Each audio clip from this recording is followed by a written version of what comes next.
नमस्कार प्रिय भक्तों, आप सभी का हमारे YouTube चैनल में आध्यात्मिक कथा में हार्दिक स्वागत है। आज का यह पावन दिन गुरुवार विशेष बृहस्पतिवार को समर्पित है।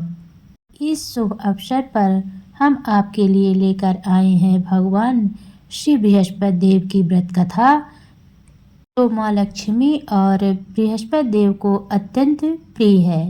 तो चलिए आइए सुनते हैं बृहस्पतिवार व्रत कथा। कुछ समय पहले की बात है कि भारत में एक राजा राज्य करता था। वह अति प्रतापी दानी था। वह प्रतिदिन मंदिर में दर्शन करने जाता था और गुरु और ब्राह्मणों की सेवा किया करता था।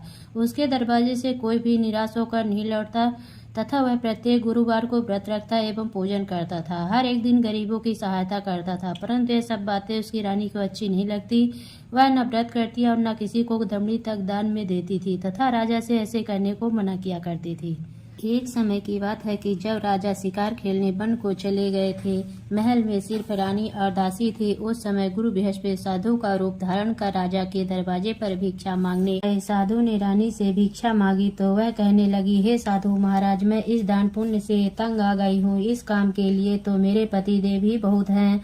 अब आप ऐसी कृपा करें कि सारा धन नष्ट हो जाए तथा मैं आराम से रह सकूं। साधु का वेश रखे बृहस्पति देव ने कहा, हे देवी, तुम अति विचित्र हो। संतान और धन से कोई दुखी नहीं होता, सभी इसको चाहते हैं। पापी भी पुत्र और धन की इच्छा करता है। अगर तुम्हारे पास धन बहुत है तो भूखे मनुष्यों को भोजन कराओ, ब्राह्मणों को दान दो, प्याऊ लगवाओ, धर्मशालाएं बनवाओ, कुआं, तालाब, बड़ी बाग बगीचे आदि के निर्माण करवाओ और कुंवारी कन्याओं का विवाह कराओ, साथ ही यज्ञ करो। इस प्रकार के कर्मों से आपके कुल एवं आपका नाम परलोक में सार्थक हो एवं स्वर्ग की प्राप्ति होगी। किंतु वह मूर्ख रानी साधु की इन बातों से खुश न हुई। वह बोली, हे साधु महाराज, मुझे ऐसे संपत्ति की आवश्यकता नहीं जो मेरे काम न आए तथा जिसको मैं अन्य लोगों को दान दूं, जिसको रखने और संभालने में ही मेरा सारा समय नष्ट हो जाए। साधु ने रानी को समझाने का बहुत प्रयास किया, परंतु रानी अपनी बात पर अडिग रही। तब साधु ने कहा, हे देवी, यदि तुम्हारी ऐसी इच्छा है तो ऐसा मैं तुम्हें बताता हूँ, वैसा ही करना। बृहस्पतिवार के दिन घर गोबर से लीपना, अपने केसों को धोना, मिट्टी से धोना, केसों को धोते समय स्नान करना, राजा से कहना कि वह हजामत करवाए, भोजन में मांस मदिरा खाना, कपड़ा धोबी के यहाँ धुलने डालना। इस तरह 7 बृहस्पतिवार करने से तुम्हारा सब धन नष्ट हो जाएगा।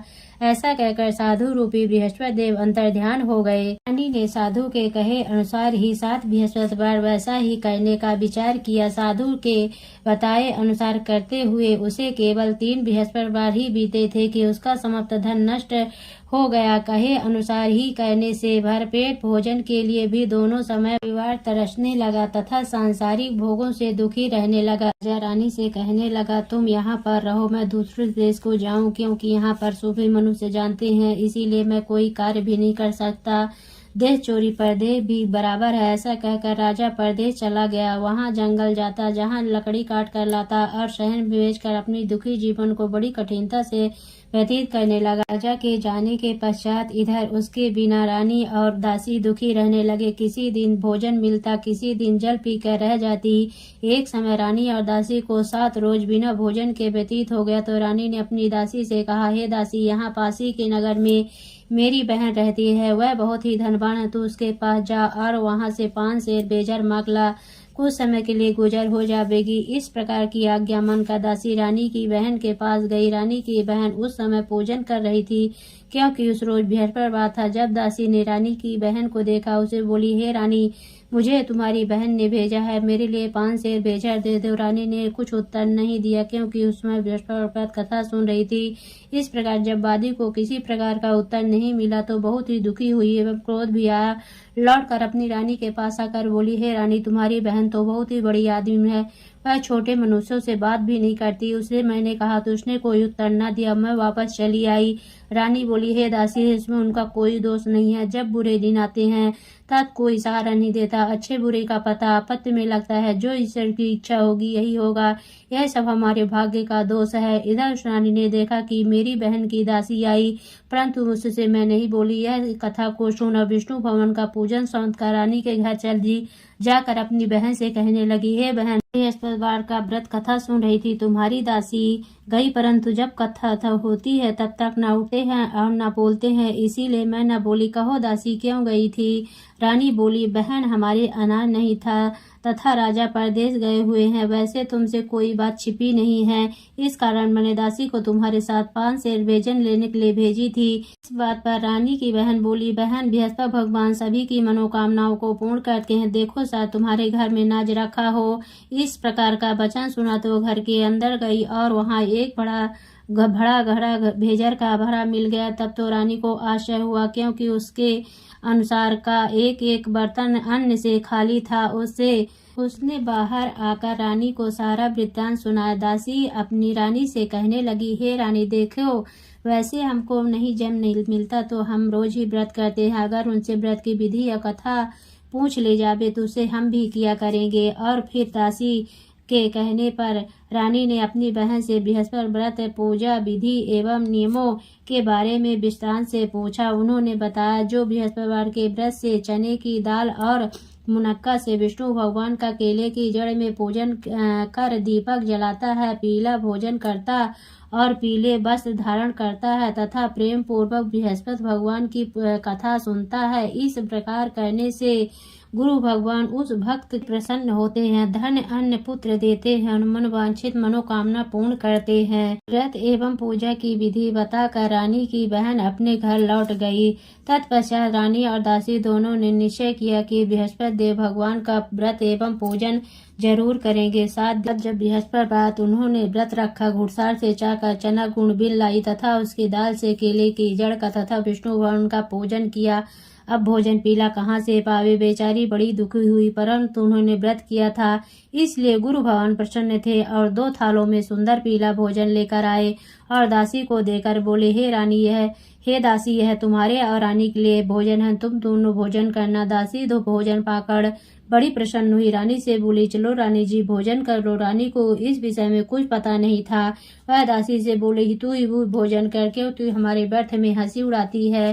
रानी ने कहा, वह महात्मा हम दोनों को 2 थालों में भोजन देगा है, इसलिए हम तुम दोनों ही साथ साथ भोजन प्रारंभ करेंगे। उन्होंने गुरु भगवान को नमस्कार करके भोजन प्रारंभ किया। उसके बाद दोनों प्रत्येक बृहस्पतिवार को गुरु भगवान का व्रत और भोजन करने लगी। बृहस्पति भगवान की कृपा से उन दोनों को भी भोजन एवं धन की कोई कमी नहीं थी, परंतु रानी फिर पुनः उस प्रकार आलस करने लगी। तब दासी बोली, रानी तुम पहले इस प्रकार आलस करती थी, तुम्हें धन के रखड़े उठाने में कष्ट होता था, जिस कारण सभी धन नष्ट हो गया।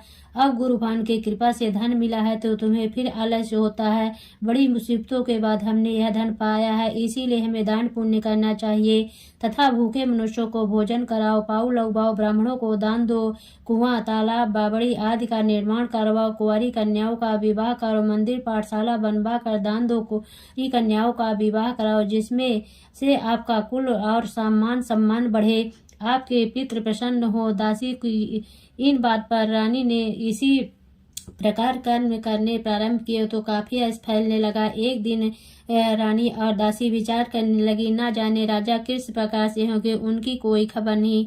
भगवान से उन्होंने प्रार्थना की। भगवान ने रात में राजा से स्वप्न में कहा, हे राजा उठ, तेरी रानी ने तुझको याद किया, अपने देश को चलो। राजा प्रातः काल उठा और जात खाने और पहनने की शर्टिंग होती है, पर भगवान की आज्ञा मानकर अपने नगर को चलने को तैयार हुआ। उससे राजा प्रदेश चला, प्रदेश में दुखी रहने लगा। पश्चिम जंगल में से लकड़ी बीनकर लाता और शहर में अपने दुखी जीवन को बड़ी कठिनता से व्यतीत करने लगे। राजा दुखी होकर अपनी पुरानी बातों को याद करके रोने लगे। तब उस जंगल में बृहस्पति एक साधु का रूप धारण कर आकर राजा के पास आकर बोले, हे लकाड़े रे, तुम इस सुनसान जंगल में किस चिंता में बैठे हो, मुझको बतलाओ। यह सुन राजा के नेत्रों में जल भरा, साधु को वंदना कर बोले, हे प्रभु, आप तो सब कुछ जानने वाले हो। इतना कहकर साधु को संपूर्ण कहानी बतला दी। साधु रूपी भगवान राजा से बोले, हे राजन, तुम्हारी पत्नी ने बृहस्पति के दिन बृहस्पति देव का अपमान किया था, जिस कारण तुम्हारी यह दशा हुई।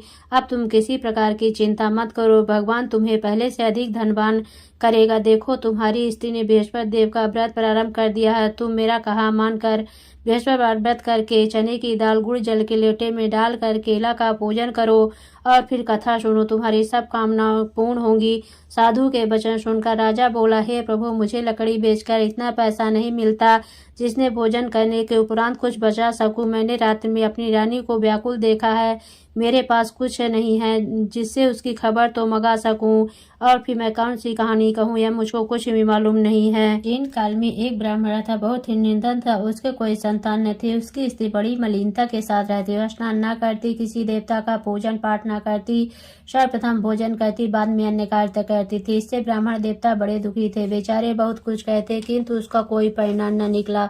भगवान के स्त्री के रूपी रत्न कन्या पैदा हुई। वह कन्या अपने पिता के घर में बड़ी होने लगी। वह बालिका प्रातः स्नान करके विष्णु भगवान का जाप करने लगी। अपने पूजन पाठ को समाप्त करके स्कूल जाती तो मुट्ठी में जौ भर के ले जाती और पाठशाला के मार्ग में डालती जाती तो ये जौ स्वर्ण के हो जाते और लौटते समय उनको बीन कर घर को ले आती थी। एक दिन वह बालिका सोने के जौ को फटक कर साफ करी थी। उसके पिता ने देख लिया और कहा, हे बेटी, सोने के जौ को फटकने के लिए सोने का सूप होना चाहिए। दूसरे दिन गुरुवार था। इस कन्या ने व्रत रखा, बृहस्पति जी से प्रार्थना करके कहा, हे प्रभु, मैंने आपकी पूजा सच्चे मन से की हो तो मेरे लिए सोने का सूप दे दो। बृहस्पति देव ने इसकी प्रार्थना स्वीकार कर ली। रोजाना की तरह वह जौ फैलाती जाने लगी। जब लौट कर जौ बीन रही थी तो बृहस्पति देव की कृपा से उसे सोने का सूप मिला। उससे से वह जौ साफ करने लगी, परंतु उसकी माँ का वही ढंग रहा। एक दिन की बात है, कन्या सोने के सूप में जौ साफ कर रही थी। उस दिन उस शहर का राजपुत्र होकर निकला। इस कन्या के रूप और कार्य को देखकर मोहित हो गया तथा अपने घर आकर भोजन त्याग कर उदास हो लेट गया। राजा को जब इस विषय में पता लगा तो उसने अपने प्रधानमंत्री के पास उसके पास गए और बोले, हे बेटा, तुम्हें किस बात का कष्ट है? किसी ने अपमान किया अथवा कोई कारण हो सो कहो, मैं वही कार्य करूंगा जिससे तुम्हें प्रसन्नता हो। राजकुमार ने कहा, मुझे आपकी कृपा से किसी बात का दुख नहीं, किसी ने मेरा अपमान नहीं किया है, परंतु मैं उस लड़की के साथ विवाह करना चाहता हूँ जो सोने के सूप में जौ साफ कर रही थी। यह सुन राजा आश्चर्य पड़ गया। बोला, हे बेटा, इस तरह का कन्या का पता तुम ही लगाओ, मैं उसके साथ तेरा विवाह अवश्य करवा दूंगा। राजकुमार ने उस लड़की घर का पता बतलाया। तब मंत्री उस लड़की के घर गए और सभी हाल कहा तो ब्राह्मण देवता राजकुमार के साथ अपनी कन्या का विवाह करने के लिए तैयार हो गया तथा विधि विधान के अनुसार ब्राह्मण की कन्या का विवाह राजकुमार के साथ हो गया। कन्या के घर से जाते ही पहले के भांति उस ब्राह्मण देवता के घर में गरीबी का निवास हो गया। अब भोजन के लिए भी अन्न बड़ी मुश्किल से मिलता था। एक दिन ब्राह्मण देवता अपनी बेटी के पास गए। बेटी ने बहुत सा धन देकर अपने पिता को विदा किया। कुछ दिन सुखपूर्वक व्यतीत हुआ। कुछ दिन बाद फिर वही हाल हो गया। ब्राह्मण फिर अपनी कन्या के यहाँ गया। तब लड़की बोली, हे पिताजी, आप माताजी को यहाँ लिवा लाओ, जिससे मैं विधि बता दूंगी, जिससे गरीबी दूर हो जाए। तब ब्राह्मण देवता अपनी स्त्री को साथ लेकर पहुंचे तो पुत्री अपने माँ को समझाने लगी, हे माँ, प्रातः काल उठकर प्रथम स्नान आदि करके विष्णु भगवान का जाप कर तो सब दरिद्रता दूर हो जाएगी। परंतु उसकी बात नहीं मानी और प्रातः काल उठते ही सर्वप्रथम भोजन किया। उसकी पुत्री को बहुत गुस्सा आया। एक रात कोठरी से सभी सामान निकाल दिया, प्रातः उसमें बंद कर दिया। प्रातः काल उसमें से निकाला, स्नान आदि करा के पाठ करवाया तो उसकी माँ की बुद्धि ठीक हो गई और फिर प्रत्येक बृहस्पतिवार को गुरु भवन का व्रत और विष्णु पूजन करने लगी। इस व्रत के प्रभाव से उसकी माँ भी बहुत ही धनवान तथा पुत्रवती हो गई। वृद्धावस्था में स्वर्ग को प्राप्त हुई। वह ब्राह्मण भी सुखपूर्वक इस लोक के सुख भोग कर स्वर्ग को प्राप्त है। इस कहानी कहकर साधु देवता वहां से अंतर ध्यान हो गए। 6 दिन बीत गए और बृहस्पतिवार का दिन आया। राजा जंगल में से लकड़ी काटकर किसी शहर में बेचने गया। उसे उस दिन और दिन से अधिक पैसा मिला। राजा ने चना गुड़ आज लाकर गुरुवार का व्रत किया। उस दिन से सभी क्लेश दूर हुए, पर जब दोबारा गुरुवार के दिन आया तो व्रत करना भूल गया। उस दिन शहर के राजा ने विशाल यज्ञ का आयोजन किया तथा शहर में यह घोषणा करा दी कि कोई भी मनुष्य अपने यहाँ भोजन न बनावे, समस्त पब्लिक मेरे यहाँ भोजन करने आवे। इस आज्ञा को जो न मानेगा उसके लिए फांसी की सजा दी जाएगी। सब लोग भोजन करने गए, लेकिन लकड़हार कुछ देर से पहुंचा, इसलिए राजा उसको साथ अपने घर पर लिवा ले गए। ले जाकर भोजन करा रहे थे। रानी की दृष्टि उस खूंटी पर पड़ी जिस पर उसका हार लटका हुआ था। वह पर दिखाई न दिए। रानी ने निश्चय किया कि मेरा हार इसी मनुष्य ने चुरा लिया है। उसी समय पुलिस को बुलाकर उसको जेल खाने में डलवा दिया। जब राजा जेल खाने में पड़ गया, बहुत ही दुखी होकर विचार करने लगा, जन्म के कर्म से मुझे यह दुख प्राप्त हुआ है। जेल में बंद लकड़हारा भगवान बृहस्पति को याद करने लगा। तत्काल बृहस्पति साधु के रूप में प्रकट हो गए। उसकी दशा को देखकर कहने लगे, अरे मूर्ख, तूने बृहस्पति देव की कथा नहीं करी, इसीलिए तेरे लिए दुख प्राप्त हुआ। तो किसी बात की चिंता मत कर। बृहस्पतिवार के दिन जेल खाने के दरवाजे पर 4 पैसे पड़े मिलेंगे, उनसे तू बृहस्पति देव की पूजा करना, तेरे सभी कष्ट दूर हो जाएंगे। बृहस्पतिवार के रोज उसे 4 पैसे मिले। राजा ने कथा कही। उसी रात को बृहस्पति देव ने स्वप्न में कहा, हे राजा, तुमने जिस आदमी को जेल खाने में बंद कर दिया, राजा उसको छोड़ देना। रानी कहा, ऋषि खूंटी पर लटका हुआ, अगर तू ऐसे नहीं करेगा तो मैं तेरे राज्य को नष्ट कर दूंगा। इस तरह रात्रि को स्वप्न को देखकर राजा प्रातः काल उठा और खूंटी पर हार देकर लकड़हारे को बुलाकर क्षमा मांगी तथा राजा को योग सुंदर वस्त्र आभूषण देकर विदा किया। राजा अपने नगर को चल दिया। राजा जब नगर के निकट पहुंचा तो उसे बड़ा आश्चर्य हुआ। नगर में पहले से अधिक बाग, तालाब तथा बहुत से धर्मशालाएं, मंदिर आदि बन गए हैं। राजा ने पूछा कि यह सब किसका है? तब नगर के सब लोग कहने लगे, रानी और बादी के हैं। तो राजा को आश्चर्य हुआ, गुस्सा भी आया। तब राजा ने अपनी तलवार निकाली और पूछने लगे कि यह बतलाओ कि यह धन तुम्हें कैसे प्राप्त हुआ है? तब उन्होंने कहा कि हमें सब धन यह बृहस्पति देव के इस व्रत के प्रभाव से प्राप्त हुआ था। राजा ने निश्चय किया कि 7 रोज बाद तो सभी बृहस्पति देव का पूजन करते हैं, परंतु मैं रोजाना दिन में 3 बार कहानी कहा करूंगा तथा रोज व्रत किया करूंगा। हर समय राजा के दुपट्टे में चने की दाल बधी रहती तथा दिन में 3 बार कहानी कहता। एक रोज राजा ने विचार किया, चलो अपनी बहन के यहाँ हो आवे। राजा घोड़े पर सवार हो अपनी बहन के यहाँ चलने लगा। मार्ग में उसने देखा कि कुछ आदमी एक मुर्दे को लिए जा रहे हैं। राजा ने कहा, अरे भैया, तुम मेरी बृहस्पति की कथा सुन ले। वे बोलो, लो हमारा तो आदमी मर गया है, इसको अपनी कथा ही पढ़ी है। परंतु कुछ आदमी बोले, अच्छा कहो, हम तुम्हारी कथा भी सुनेंगे। जब कथा आधी हुई थी कि मुर्दा हिलने लग गया। जब कथा समाप्त हो गई, वो मनुष्य राम राम करके खड़ा हो गया। आगे किसान खेत में हल चलाता मिला। राजा ने कहा, अरे भैया, तुम मेरी बृहस्पति की कथा सुन लो।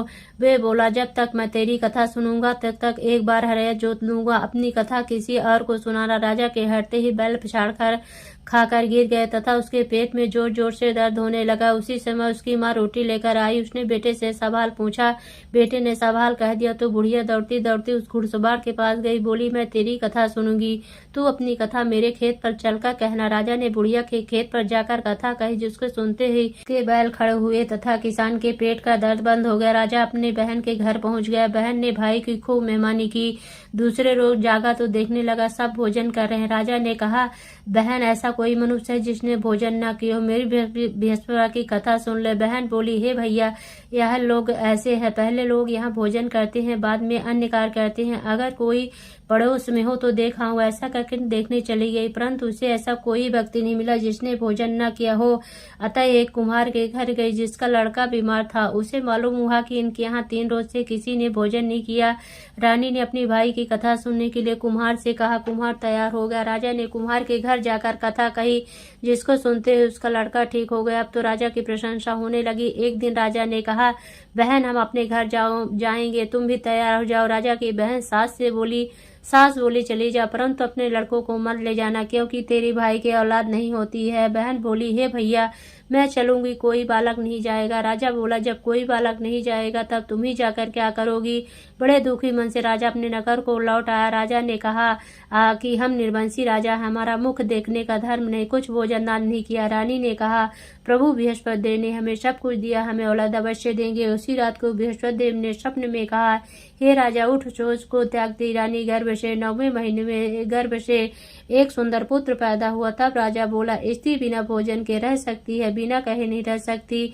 जब मेरी बहन आवे उसे कुछ कहना मत। रानी ने सुनकर हाँ कर दिया। जब राजा की बहन ने यह शुभ समाचार सुना, बहुत ही खुशी हुई तथा बधाई लेकर भाई के यहाँ आई। तभी रानी ने कहा, घोड़ा चढ़कर तो नहीं आई, गधा चढ़ी आई। राजा की बहन बोली, भाभी, मैं इस प्रकार न कहती, तुम्हें औलाद कैसे मिलती? बृहस्पति देव ऐसे हैं, जैसे जिसके मन में कामनाएं सभी को पूर्ण करते हैं। जो सावधानता पूर्वक बृहस्पति देव का व्रत करता है एवं कथा पढ़ता, सुनता, दूसरों को सुनाता, उनकी सभी इच्छाएं बृहस्पति देव पूर्ण करते हैं। इसलिए सब कथा सुनने के बाद प्रसाद लेकर जाना चाहिए। हृदय से उनका ध्यान करते हुए बोलो लक्ष्मी नारायण की जय, बोलो विष्णु भगवान की जय। ओम जय बृहस्पति देवा, स्वामी जय बृहस्पति देवा। छीनी छीनी भोग लगाऊं, कदली फल मेवा। ओम जय बृहस्पति देवा।